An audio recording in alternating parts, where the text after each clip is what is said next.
we're gonna finish some bowls. We have a few that are done. We just need to take off the bottoms. I have this in a sort of a jam block. It's just held by pressure in this rubber pad, and it's fairly straight as I can get it, and my cone live center. And that cone live center is gonna give me the best access for my tools. And we're gonna turn at a fairly slow speed. I'm gonna go at 900. I'm not going to try and cut off the end while it's moving because it's so small, it's barely held in there anyway.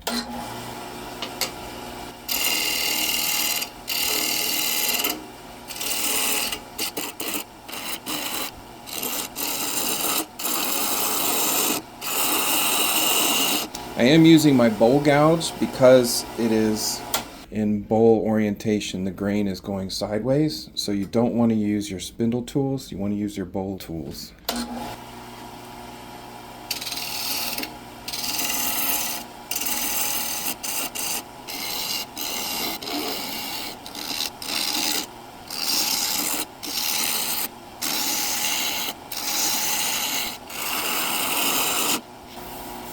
And I'm going to cut it convex on the end so that it sits flat. You don't want to put a rounded bottom. The only exception I use to the no spindle tools on a bowl is the spindle gouge for cleaning up the bottom. I don't make a very big cut and it just works so well.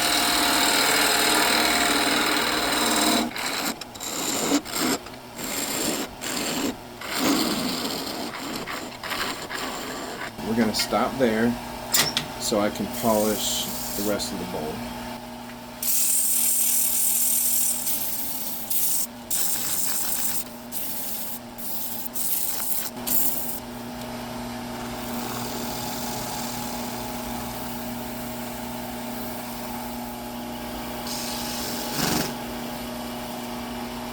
Alright, and that's basically it. We'll take that off with the chisel and sand it a little bit.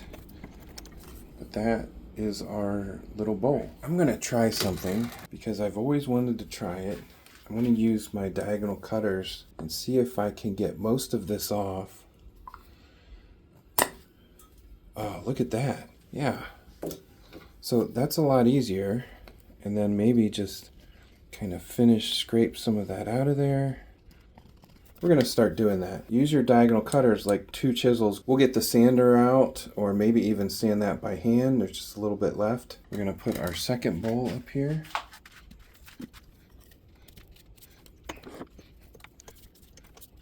Alright, that's really straight.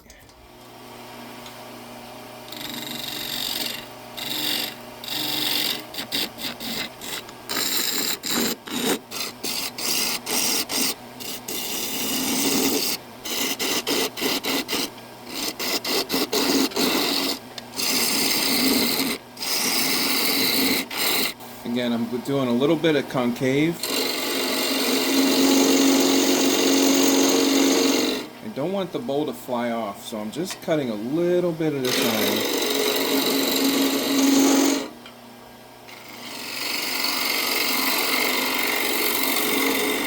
Go back to my spindle gouge. Go back to my spindle gouge. Alright, go back to my spindle gouge, go back to my spindle gouge.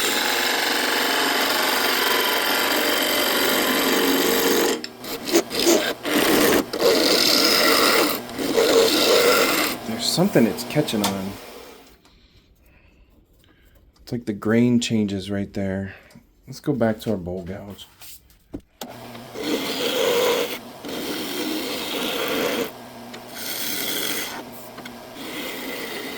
I'm just going to do a shear scrape, get that nice and smooth.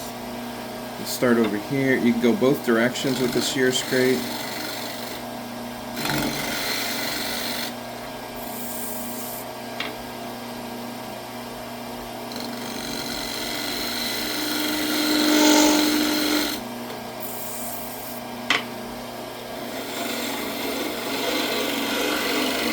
Before that comes off, we'll get it sanded and polished.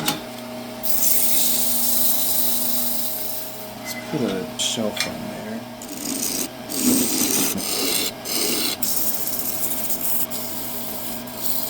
Sometimes if you can't get two edges to match, then you unmatch them, obviously. An obvious unmatch is better than an unable to match. And we're starting to wobble a little bit more. We need to get this one off as quick as we can before we lose it. We're just going to polish it a little bit. We're losing our mount right here. It's splitting out. And we'll have to do a little bit of sanding anyway. Alright, and that looks pretty good. Use my diagonal cutters. And we're right in the bark inclusion. That's why that was not holding. Cut that off. This might be hard to trim. And that looks pretty good. Different shape, little bit of sanding. Last one, this is a bigger one. This one will fit over the entire thing.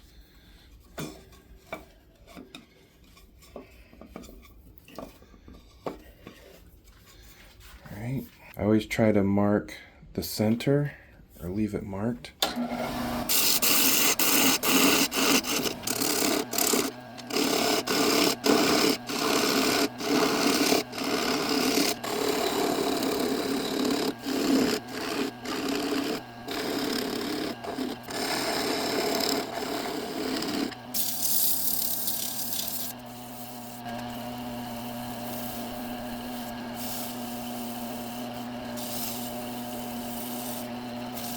This is a really nice bowl. It's got a nice feature to it. I think this is cherry, but it's got this really nice feature to it.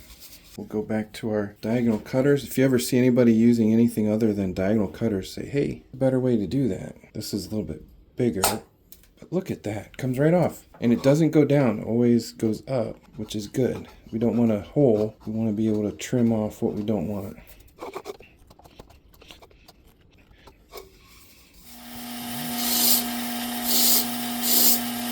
This won't take much sanding at all. None of these are really that bad. But you really want to take away all evidence. There, that looks pretty good. The minimum amount of sanding. Because we polished this, so I don't want to sand too much.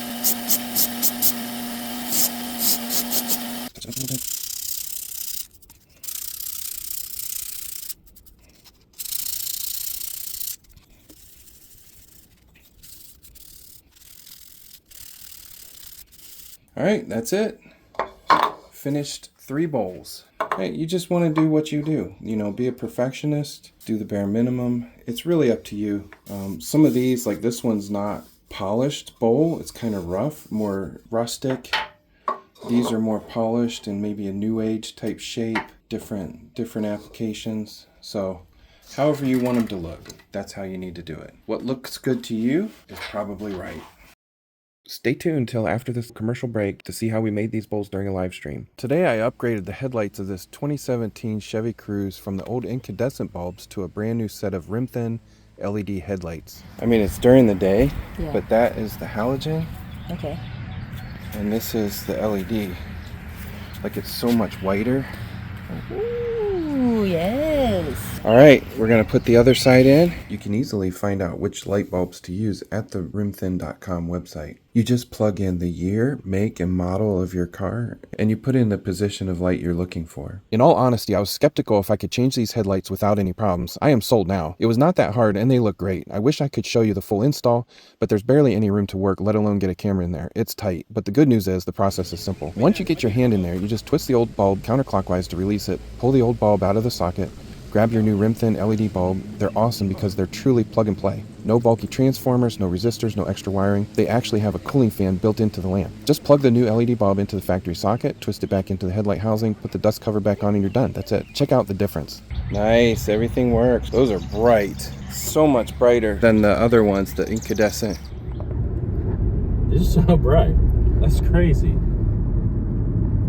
It's like, look at that. It's like daytime light on the road.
I've been doing this for 5 years now. It's the original one that I got that is getting too short. I can still sharpen it, but just barely.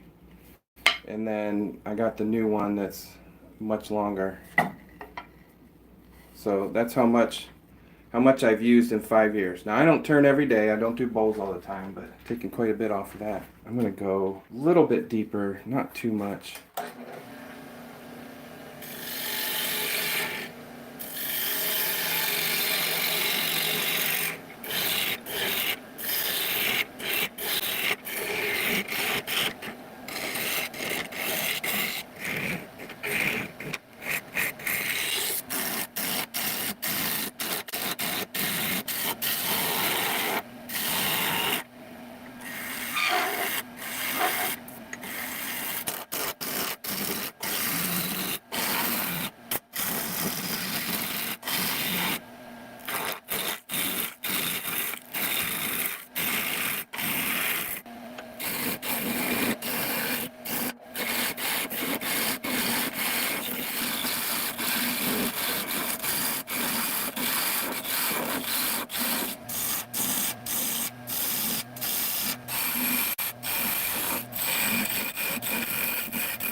All right, 2 little finger bowls. We'll take the bottoms off later. Verse of the day: for the Lord is good and his love endures forever. His faithfulness continues through all generations. Psalm 105.